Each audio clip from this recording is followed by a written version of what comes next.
Não é a sociedade que tem que servir a economia que tem que servir a sociedade. Isso deve nos levar à ideia de que qualquer programa econômico, num país como o nosso, tem que ter como foco combater a desigualdade social.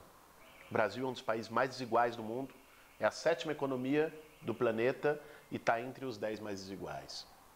O relatório recente que a Oxfam, a organização britânica, apresentou, é chocante em relação aos números. 6 pessoas, os 6 bilionários mais ricos do país, têm mais do que 100 milhões de pessoas. Mais riqueza, mais renda e patrimônio. Nesse sentido, nós precisamos pensar uma primeira questão, que é a questão distributiva. Enfrentar o conflito distributivo por meio de uma reforma tributária no Brasil. Um ponto chave para nós é colocar na mesa a questão como o Estado é financiado. Porque não vai haver recuperação econômica sem investimento público. E para ter investimento público, nós precisamos assegurar uma forma de financiamento do Estado que permita atender as maiorias. Hoje o Estado brasileiro, ele é um Robin Hood ao contrário.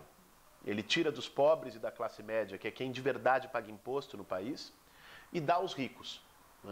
Rico não paga imposto, estou falando dos super ricos, banqueiros, grandes corporações.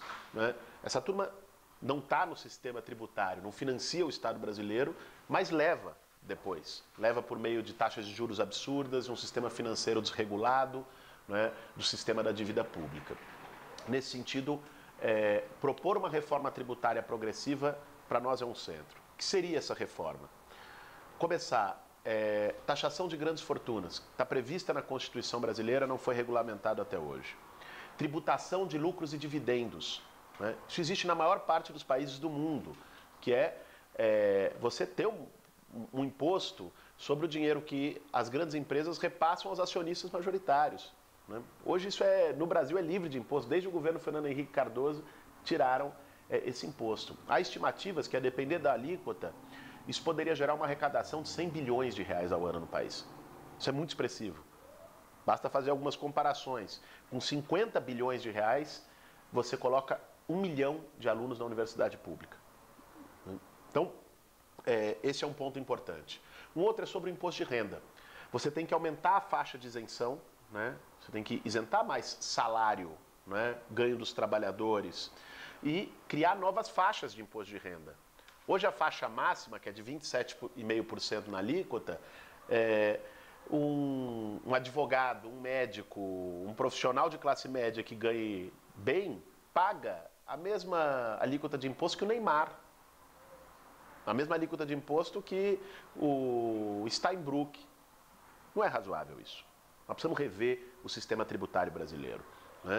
Há exemplos que são muito emblemáticos. Outro dia eu estava conversando com professores da Fundação Getúlio Vargas, que estão apresentando uma proposta de reforma tributária, muito focada na simplificação, mas entramos no debate da tributação progressiva e na mesa apareceu um caso que expressa o que é o sistema tributário e a desigualdade no que se refere ao financiamento do Estado brasileiro.